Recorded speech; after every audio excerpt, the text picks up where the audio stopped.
I'm here to give you a quick little rundown of how over-under is played. As always, though, if you have really specific questions, please refer to the game manual or the official Q&A. But if you're joining us from the live stream right now, please send in any questions that you might have. Hopefully I'll cover just about everything, but, you know, we'll see what happens. So a couple things about over-under. Just to get some terms straight, our game elements are called tri-balls, not acorns. They are tri-balls. Green ones are neutral tri-balls, and then we also have red and blue tri-balls, which are alliance tri-balls, and we'll talk about that a little bit later. So in a match of over-under, you of course have your first 15-second autonomous. If I am on, say, the red side, my robots are going to start in here, in this 2.5 tile area. And then my other robot could also start over here on this one. So we've got two starting areas. As I drive as the robot, I need to stick to my side of the field. Okay?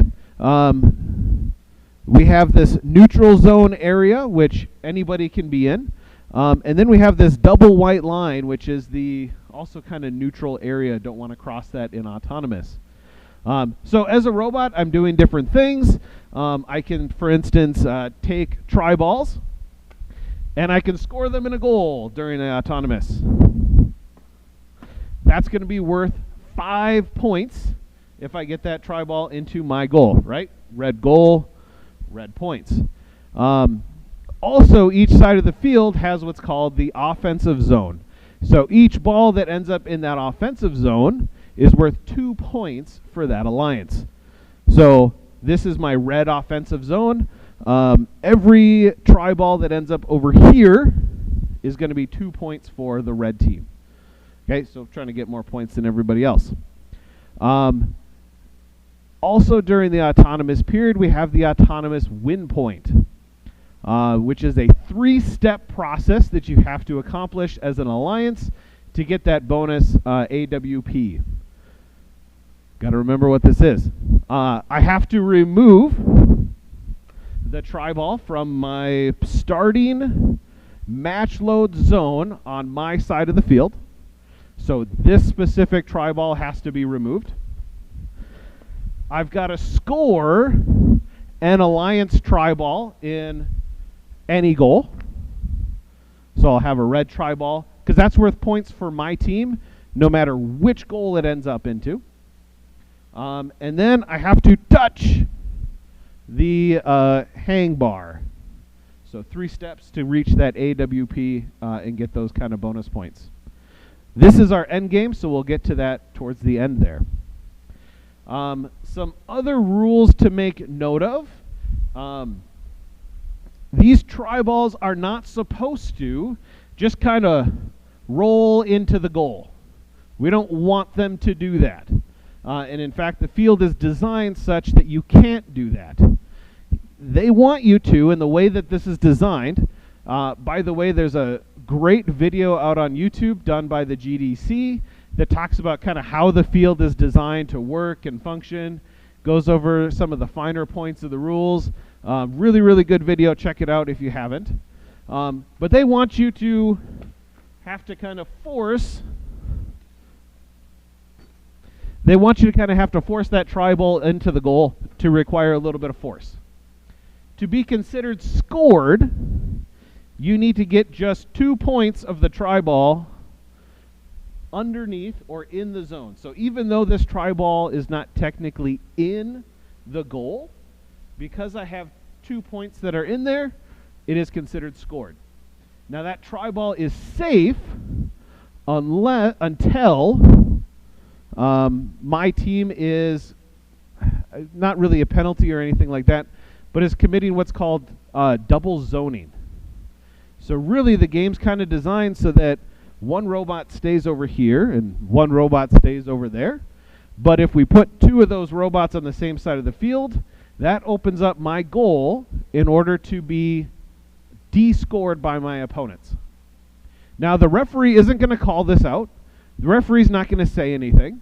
It's up to you as a team. If you're, say, the blue team and you notice 2 robots over here, that's up to you to figure out that double zoning is going on, and you need to get over, or can go over there, and you can start de-scoring. Now, the moment that other robot gets to the other side of the field, or that other robot is touching the barrier, which is the black piece that's going across, the hang bar all counts as the barrier. As soon as they're touching that, no longer legal to do. Now you can't de-score at all. I've got a question.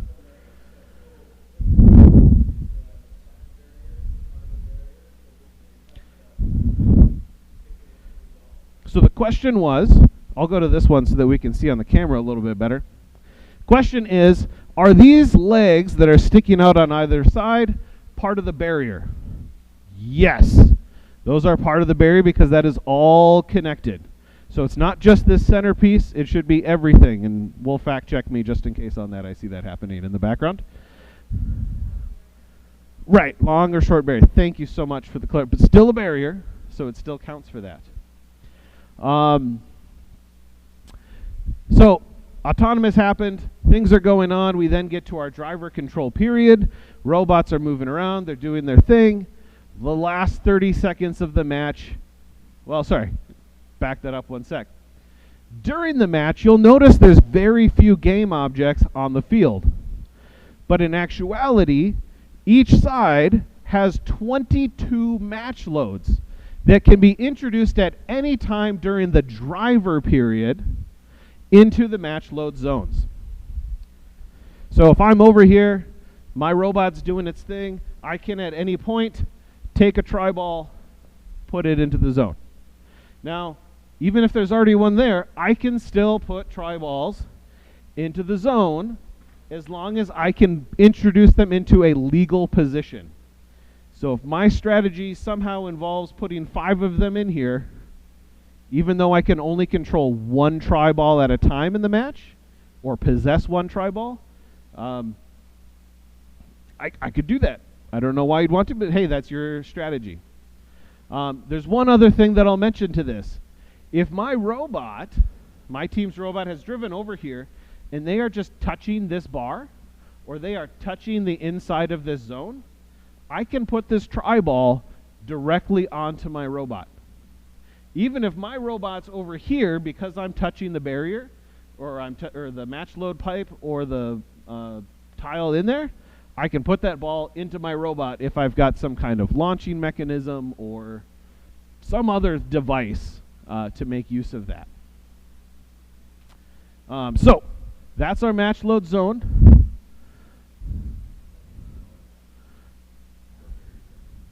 Short barriers don't count? Oh. See, it's a good thing I'm getting fact checked here. So double zoning only ends when I'm touching the hanging bars or the long barrier in the middle. So thank you for that clarification. So I can't go stop double zoning by touching the short barriers on the field. I've got to be touching the long barrier or the hanging bar. So match has progressed. Teams are scoring tri-balls. They're introducing them into the match load zones like crazy. The last 30 seconds hits. At this point, well, really at any point, teams can elevate their robots. During the last 30 seconds, though, they are safe to elevate their robot, which means that if they're touching this, they can't be interacted with by an opposing robot. Now, the rules are kind of interesting here because you don't get points based on how high you get points based on how high you get relative to the other teams and other robots. So we have a question. Can you de-score the tri-ball that you placed on the long side of the goal without the other team double zoning? You would not have to enter the goal to remove those. So we're talking about this tri-ball right here, for instance, how it's not under, but it is scored. Because it meets the definition of scored, You can't descore that. So you could potentially run into, I'm bad with rule number and letters. Somebody will have to double check that. But if that was deemed, let's say it's just sitting here and I drive by with my robot and I hit it and it descores it, and I win the match by 1 point, that could be ruled a match affecting violation, and I could get disqualified for that. Even though that was not my strategy, that was not something I tried to do, but it's something that happened as a result of it. Hopefully that answers the question. Now, if there's a ball on this side of the field, and I'm a blue robot, or I can take this and put it over there. I can move that tri-ball any which way I want to move it. So, right. Yep. Okay. Shoot. Height guide. Okay, so let's talk about this. End of the match, our end game is hanging. Okay, you can hang from anywhere on these blue posts. Your definition of elevated is going to be that my robot is not touching a field tile. Okay, I'm not on top of a barrier. But otherwise, kind of sky's the limit as far as elevation goes. I've been seeing some videos of robots that drive on top of the center, the long barrier, hook an arm on here, and that technically makes them an elevated robot. Okay? So you have a wonderful height guide to kind of judge where your robot's at. You are measured on here by the lowest part of that robot. Okay, so that might be the bottom of your wheel. That might be a piece of your chassis. Who knows what that's going to be, but it's the lowest part of your actual robot. Your wires that you didn't bother to manage. Absolutely. Question? Can you hook around the top of the yellow pipe, the cap there, and elevate yourself and remain in contact with that yellow piece? Great question. I was getting there, I promise. You'll notice at the top of the elevation bars is this yellow cap.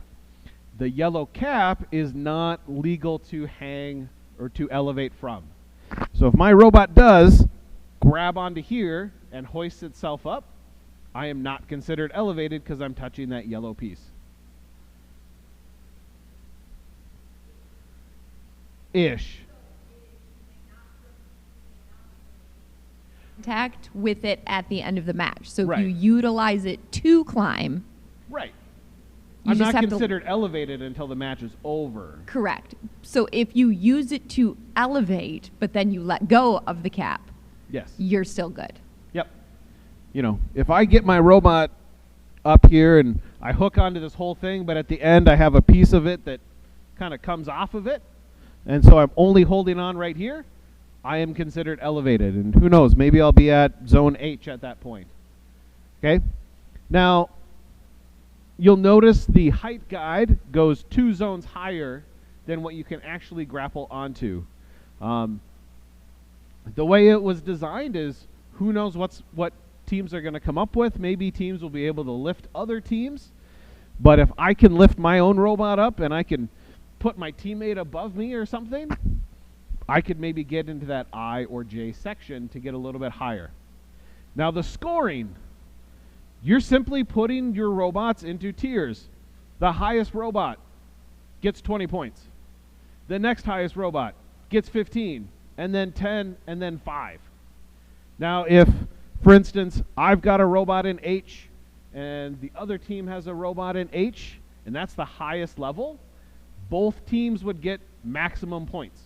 They'd get the 20 points if that's what they're tied for. And meanwhile, the next highest robot would be in the 3rd position because that's the 3rd highest robot. There's lots of examples inside of the rulebook. I'll let you guys check those out. More questions? Is it plausible to have a robot park on top of another robot? Is that what you're saying? That you can have basically one drive up a ramp or something and get on top of another robot, and then if the first robot that's closest to the ground is considered elevated, then the one that's parked on top of it is also elevated? Yes, it is totally possible. I remember back in the days of, Turning Point. in the yellow platform in the middle, there were robots designed to allow their teammates to park on top of them. So they could get 2 yellow parked robots. Kind of cool. What have I missed? What questions do we have? Ooh, clarification. All right, so the question we had earlier about de-scoring that scored gore, or excuse me, scored object in the goal. In the game manual, it says that you are not permitted to enter the goal, but it does not, as long as you don't break the plane, you aren't technically entering the goal. So us two would interpret that as you could knock that out of the goal as long as you don't break the plane of the goal. SG8. And that's SG8. So a little clarification there. So, by the way, they're reading it. If I can bounce into this tri-ball and it can leave without me ever crossing the plane of the goal, I can de-score that. And that's an okay thing. As always, if you wanted clarification, you should go to robotevents.com and go to the Q&As and check. Who knows? Maybe somebody has already asked that. Okay? But that is your way for a definitive answer. I don't want to hear anything about how Mr. Osgarden from North Dakota told me that this was a legal strategy, because that's not going to hold up anywhere.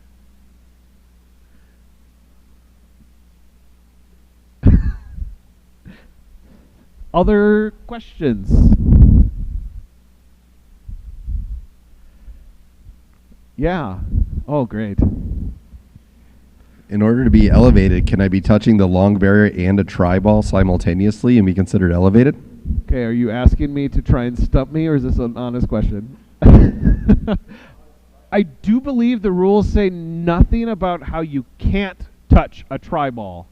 Once again, going back to a really cool game, Turning Point, that was a strategy. Take a little cap and park your robot on top of it and touch the platform, and you were elevated.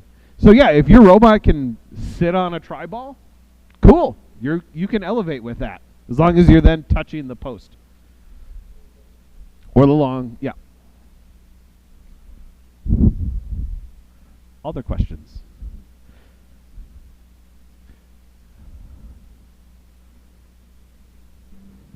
All right, folks, it's early season, so I just want to say, if you want to see how this game is going to play out, tune in, check out the webcast of the Mall of America Signature event that's happening in just a couple days' time from now, August 4th and 5th. It's going to be a lot of great competition. We're going to see firsthand how the game is played, what the teams have come up with. So that's going to be very informative. Check it out. Yep. My last little advice that I'll give you as a coach, your students are gonna ask you questions all the time. My favorite phrase is, what's the manual say? Read the manual. The students are the ones who need to become experts in the topic.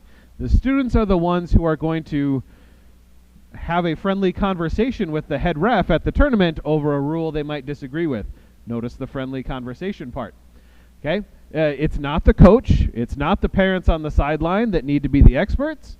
Okay? It's all about the students knowing the rules and working with them in that way. So it's good to be knowledgeable as a coach, but in the end it's the student who's ultimately responsible. Cool. I want to thank you again for joining us. We're going to take a quick break as we get set up for our next session. So we'll see you back in a couple minutes.